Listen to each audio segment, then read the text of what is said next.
কাঁচা কাঁঠাল কাটতে যাদের বিরক্ত লাগে কিন্তু খেতে পছন্দ করেন, আজকের ভিডিওটা আপনাদের জন্য।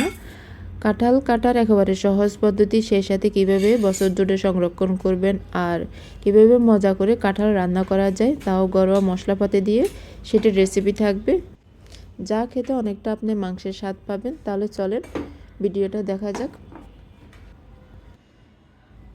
প্রথমে ছুরি আর হাতের মধ্যে খুব ভালো করে আপনি সরষের তেল মেখে নেবেন। যদি দা বা বটি ব্যবহার করেন সেক্ষেত্রেও সেম, বটির মধ্যে বা দার মধ্যে খুব ভালো করে সরষের তেল মেখে নিতে হবে, যাতে আঠালো অংশটা একেবারেই কম লাগে। এখন এটাকে কেটে নিতে হবে। প্রথমে এটাকে ছোট ছোট আকারের পিস করে কেটে নেবেন, এতে কিন্তু খোসাটা ফেলানো একেবারে সহজ হয়ে যায়।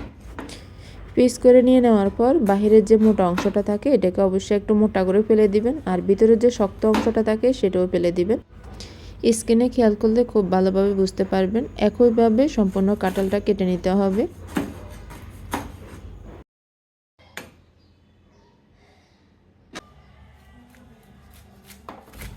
আপনি চাইলে এটা বটি কিংবা দা দিয়েও কেটে নিতে পারবেন, সেক্ষেত্রে সেম।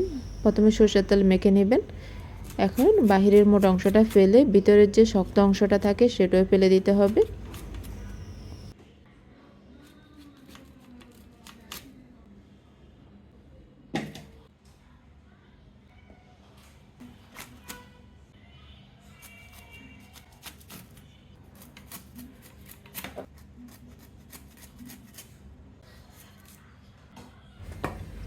কেটে নিয়ে নেওয়া কমপ্লিট। এখন এটাকে খুব ভালো করে ধুয়ে নিতে হবে।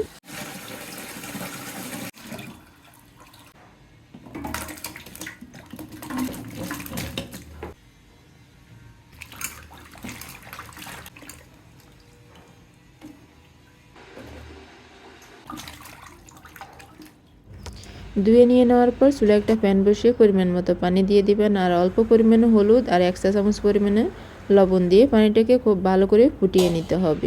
ধুয়ে রাখা কাঁঠালটা দিয়ে এটাকে প্রায় 70 থেকে 80% মতন সিদ্ধ করে নিতে হবে। এর থেকে বেশি সিদ্ধ করার প্রয়োজন হবে না।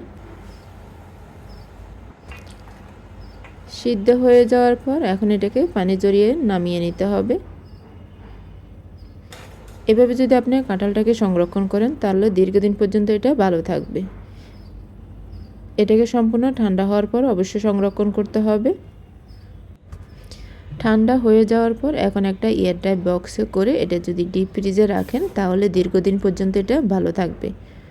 যখন খুশি তখন বের করে এটা আপনি আপনার পছন্দ অনুযায়ী রান্না করতে পারবেন। এগুলো দিয়ে আমি এখন রান্না করে দেখাবো। চুলে একটা প্যান বসিয়ে এর মধ্যে 1/3 কাপ পরিমাণের সরষের তেল দিয়ে এর মধ্যে 2টা বড় সাইজের পেঁয়াজ কুচি, এলাচি, দারচিনি, তেজপাতা, লবঙ্গ আর ছোটো এলাচ দিয়ে পেঁয়াজগুলোকে কালার হয়ে আসা পর্যন্ত ভেজে নিতে হবে। হালকা কালার হয়ে আসার পর 1 চা চামচ পরিমাণের হলুদ গুঁড়া আর 1.5 চা চামচ পরিমাণের মরিচের গুঁড়া দিয়ে দিলাম, এতে কালারটা খুবই সুন্দর আসবে।